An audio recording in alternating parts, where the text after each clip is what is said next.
వ్యక్తులు ధనుష్ మీద దాడి చేశారు. ఈ దాడికి కారణం ఎవరనేది ఇంకా తెలియడం లేదు. ఈ దాడిలో ధనుష్ తో పాటు అతని అనుచరులు కూడా తీవ్రంగా గాయపడి ఆసుపత్రిలో చికిత్స పొందుతున్నారు. సీఎం కొడుక్కే రక్షణ లేని రాష్ట్రంలో సామాన్య జనం పరిస్థితి ఏంటంటూ ప్రతిపక్షాలు నిలదీస్తున్నాయి.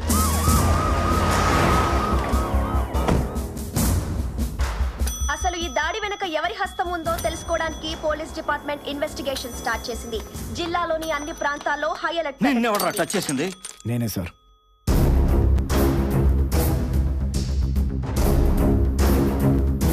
వాడి గెస్ట్ హౌస్ లోనే తగలబెట్టి సార్. లక్కీగా ఎస్కేప్ అయిపోయాడు. వదిలేసావా? మృగం ఎదురుగా వెళ్ళి కొడతాను అనకూడదు. కొట్టాలి, లేదంటే తినేస్తుంది. అంటే చంపేస్తాడంటారా? సరే చూద్దాం. లేదు అనుకో, నాకు నీ హెల్ప్ అవుట్ కావాలి. వాడు ఎవడైనా కానీ నిన్ను టచ్ చేసాక వదిలి పెడతామా?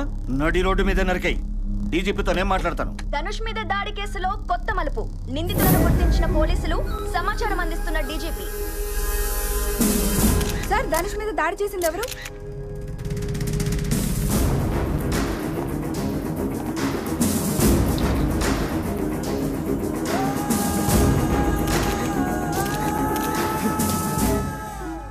గోడల మధ్య జరిగింది. నడు రోడ్లో పెడుతున్నాను. మీ వదల్లో అసలేం జరిగిందండి? చెప్తే నమ్మరు. ధనుష్కి నేను వీరాభిమాన్ని.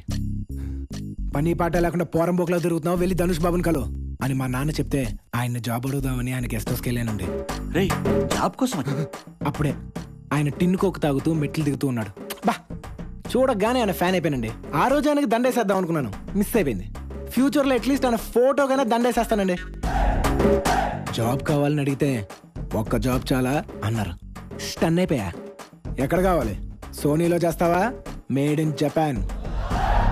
డ్రాగన్ లో చేస్తావా? Made in China. యాపిల్లో చేస్తావా? Made in America.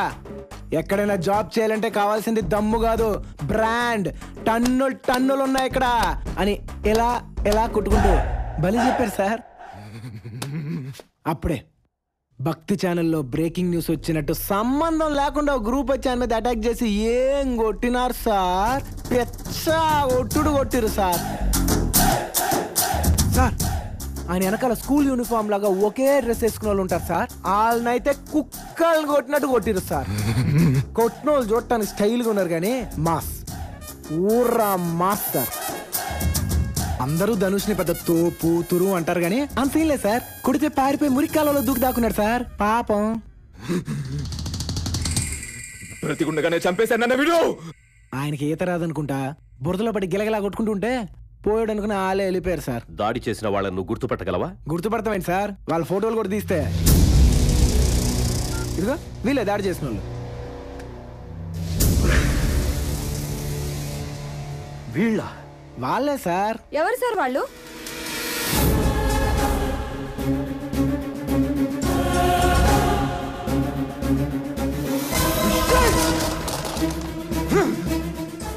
వాళ్ళ నీ మీద దాడి చేసింది. వాళ్ళని ఎప్పుడు చంపి తగలబెట్టేశాను. వాళ్ళు రావడం ఏంటి? వాళ్ళందరూ ఎక్కడుంటారో నీకు తెలుసా? వాళ్ళ పర్ణశాల అంట సార్. మూవ్ టు పర్ణశాల. వెళ్దాం. అంటే ఇప్పుడు వాళ్ళు చచ్చారని తెలిస్తే నువ్వు చంపావని ఒప్పుకోవాలి. ఏం ఫ్రేమ్ చేశాడు? అవన్నీ తర్వాత ముందు ఫోన్ చేసి డీజీపీ రాపో.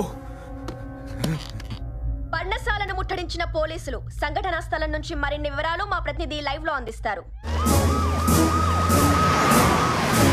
ఫోన్ కన్నా ముందు పర్ణశాలకు వెళ్ళడం పోలీసులకు ఎలా సాధ్యం, మీడియాకి ఎలా సాధ్యం? ఇదంతా చాలా ప్లాన్డ్ గా జరుగుతోందిరా. డీజీపీ ఇన్వాల్వ్మెంట్ ఉంది. ముందు ఓబులరెడ్డికి ఫోన్ చేయి, వాళ్ళని అక్కడి నుంచి ఎస్కేప్ అవ్వమను.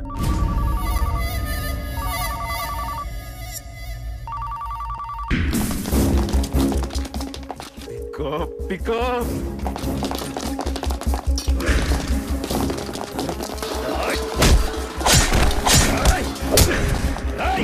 ఎవరిని పారిపోకుండా చూడండి. ఎవడైనా దగ్గరకు వస్తే వీళ్ళని కాల్చి పడేస్తా.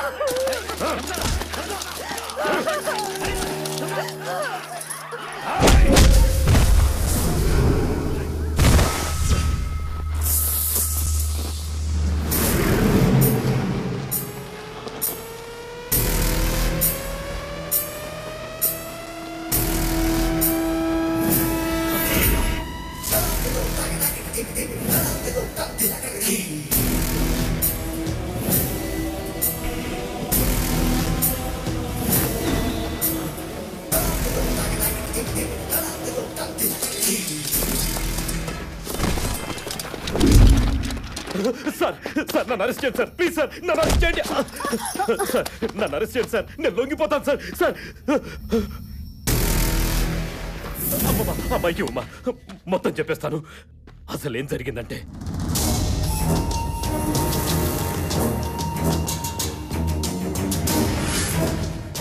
ఊరు మొత్తం కంట్రోల్లో తీసుకో ఎవరు మాట్లాడడానికి పారే మొత్తం ధనుష్ చెప్పినట్టే చేశాం ఆ 21 మందిని చంపింది కూడా ధనుషే ఈ విషయం ఎక్కడ చెప్పమన్నా చెప్తాం సార్ నన్ను అరెస్ట్ చేయండి సార్ ప్లీజ్ సార్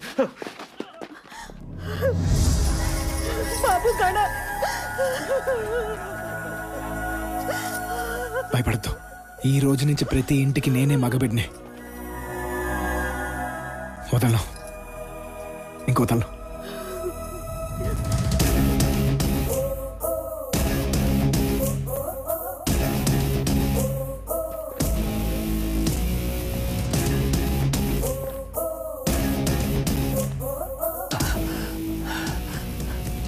అంకుల్ ఇప్పుడు కూడా సిస్టము పవర్ వాళ్ళకి సపోర్ట్ చేస్తాయా తగలబెట్టేస్తుంది అద్గుమన్న రాష్ట్రం రోడ్లపైకొచ్చి ఆందోళన చేస్తున్న విద్యార్థులు ధనుష్ పర్ణశాలపై చేసిన దాడి రాష్ట్రంలో కలకలం రేపుతోంది. తండ్రి అండతో హత్యలు చేయొచ్చా అని నిలదీస్తున్న విద్యార్థి సంఘాలు, human rights, women welfare organisations. వైరం ధనుష్ని వైరం ధనుష్ని సీఎం రాజీనామా సీఎం రాజీనామా సీఎం రాజీనామా.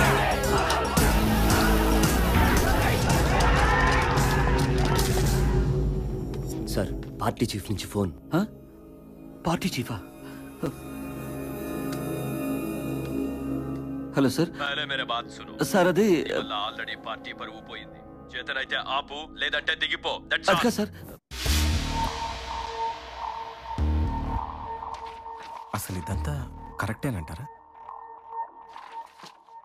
సిఎస్ గారు, ఇప్పటి వరకు నా లైఫ్లో కుక్కలా పనిచేశాను. అలా చేయించారు.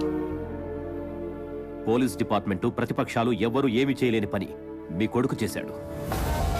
వాళ్ళేం చేసినా నోరు విప్పరలే అనుకునే జనంలో కదలిక తీసుకొచ్చాడు. రాష్ట్రం ఉలిక్కి పడేలా చేశాడు. మీ కొడుకే ఇలాంటి వాళ్ళకి సరైనోడు సార్. ఈరోజు నా retirement day, last working day of my job. మీ కొడుకు వాడిని అరెస్ట్ చేసే అద్భుతమైన అవకాశం నాకు ఇచ్చాడు సార్. ఎస్, మీరేం భయపడద్దు, నేను చూసుకుంటాను. I will take care of this.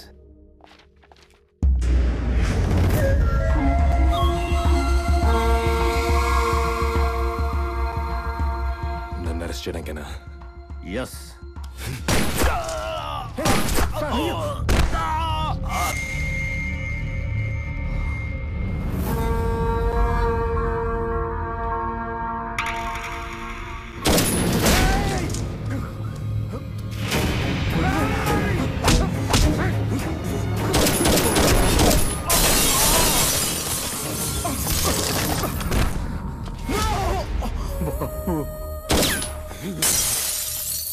ఏంటి ఆగరా? కాదు సిఎస్, నేనేంటో తెలుసు. మాతో పెట్టుకుంటే ఎలా చేస్తామో తెలిసి కూడా పెట్టుకున్నారుగా. Sorry sir. నీ ఇంట్లోంచి కూడా గంటకో శవం బయటకు వస్తూ ఉంటుంది.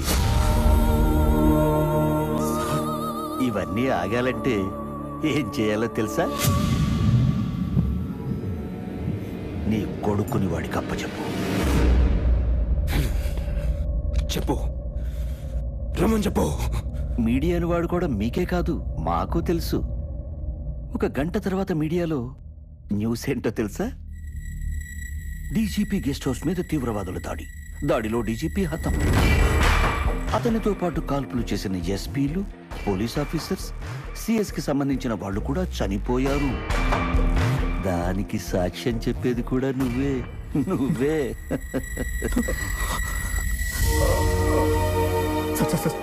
పెడతాను సార్, హాస్పిటల్కి తీసుకెళ్తాను సార్.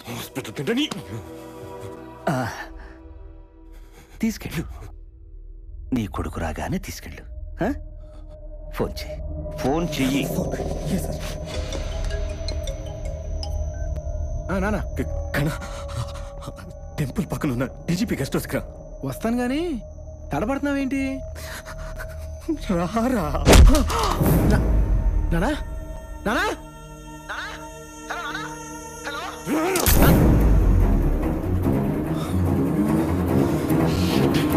నానా వెళ్ళి వాడున్నా లేడు చూసుకోపోరా. ఏ పోరా. ఏయ్ చూస్తామంట పోరా.